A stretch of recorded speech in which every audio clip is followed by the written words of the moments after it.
नमस्कार। हमारी आवाज में मुख्य खबरें लेकर आपके साथ है कुसुमलता। देश में कोरोना को मात देने वाले जिलों की संख्या बढ़ती जा रही है। सोमवार को 15 राज्यों में फैले ऐसे जिलों की संख्या 25 थी, जहां पिछले 14 दिन में कोरोना का कोई नया केस सामने नहीं आया था। शनिवार को ऐसे जिलों की संख्या बढ़कर 47 हो गई।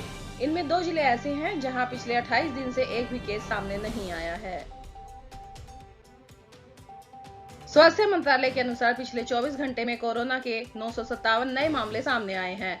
देश भर में कोरोना संक्रमितों की कुल संख्या 14,792 हो गई है।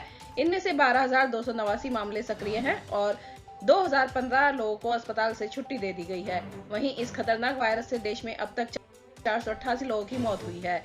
स्वास्थ्य मंत्रालय ने बताया कि कोरोना के कारण देश में मृत्यु की दर 3.3% है और सबसे अधिक 75% मौत बुजुर्गों की हुई है। स्वास्थ्य मंत्रालय ने बताया कि देश में कोरोना के 29% मामले तबलीगी जमात से जुड़े हुए हैं, जबकि दिल्ली में ही कोरोना के 63% मामले तबलीगी जमात से संबंधित हैं। राजधानी दिल्ली में कोरोना वायरस को हराने के लिए युद्ध स्तर पर लड़ाई जारी है। इसी बीच शनिवार को मुख्यमंत्री अरविंद केजरीवाल ने प्रेस कॉन्फ्रेंस पर कोरोना वॉरियर्स के लिए बड़ी घोषणा की है। उन्होंने कहा कि कोरोना वायरस से संक्रमित किसी भी मरीज का इलाज करने या उसकी किसी दूसरी तरह से मदद करने पर संक्रमित हो जाने के कारण अगर किसी की मौत हो जाती है तो उसके परिजनों को दिल्ली सरकार की ओर से 1 करोड़ रुपए की सहायता राशि दी जाएगी। दिल्ली के मुख्यमंत्री केजरीवाल ने बताया कि दिल्ली में 71 लाख लोगों को अब तक प्रति व्यक्ति 7.5 किलो राशन मिल चुका है। बिना राशन कार्ड के 3.5 लाख लोगों को भी राशन मिल चुका है। इसके साथ ही सभी ऑटो चालक, ई रिक्शा, ग्रामीण सेवा के चालकों बैंक खातों में 5,000 रुपए की सहायता राशि पहुंचने की प्रक्रिया शुरू हो गई है। दिल्ली एनसीआर में हॉटस्पॉट बढ़ने के बाद भी कोरोना पॉजिटिव मामलों के बढ़ने का सिलसिला कम नहीं हो रहा है। अकेले दिल्ली में 1,767 लोग कोरोना संक्रमित हो चुके हैं। वहीं यहां अब हॉटस्पॉट की संख्या बढ़कर 68 हो चुकी है।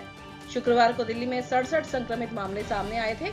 अब इनके बारे में ये सामने आ रहा है कि इन 67 में से 26 तो केवल एक ही परिवार के हैं। यह सभी जहांगीरपुरी के निवासी हैं और यह इलाका पहले से कंटेनमेंट जोन घोषित है और सील भी है।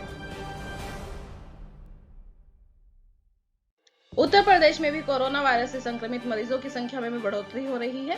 प्रदेश में शनिवार को 82 लोगों की रिपोर्ट पॉजिटिव आई है, जिसके बाद यूपी में संक्रमितों की संख्या बढ़कर 964 हो गई है। वहीं अब तक यूपी में कोरोना वायरस से 16 लोगों ने जान गंवाई है। यूपी के पीलीभीत, महाराजगंज और हाथरस के बाद बरेली और प्रयागराज भी कोरोना मुक्त घोषित कर दिए गए हैं। अपर मुख्य सचिव गृह अवनीश कुमार अवस्थी ने शनिवार को प्रेस वार्ता में ये जानकारी दी।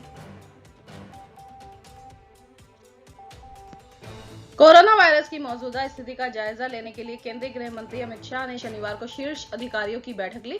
बैठक में अमित शाह ने सभी राज्यों और केंद्र शासित प्रदेशों में कोरोना वायरस संक्रमण के फैलाव व इंतजाम की समीक्षा की। दुनिया में कोरोना वायरस से अब तक 22,50,000 लोग संक्रमित हैं। 1,54,000 जान जा चुकी है। 5,71,577 ठीक भी हुए हैं। यूरोप के 2 देशों स्पेन और जर्मनी से अहम खबर है कि स्पेन में मरने वालों का आंकड़ा 20,000 के पार हो गया है। जर्मनी का दावा है कि उसने संक्रमण पर काफी हद तक काबू पा लिया है। अगले हफ्ते यहां लॉकडाउन में ढील दिया जाना तय माना जा रहा है। वहीं ईरान में शनिवार को तेहरान से लॉकडाउन हटा दिया गया है। ये थी अब तक की मुख्य खबरें। नमस्कार।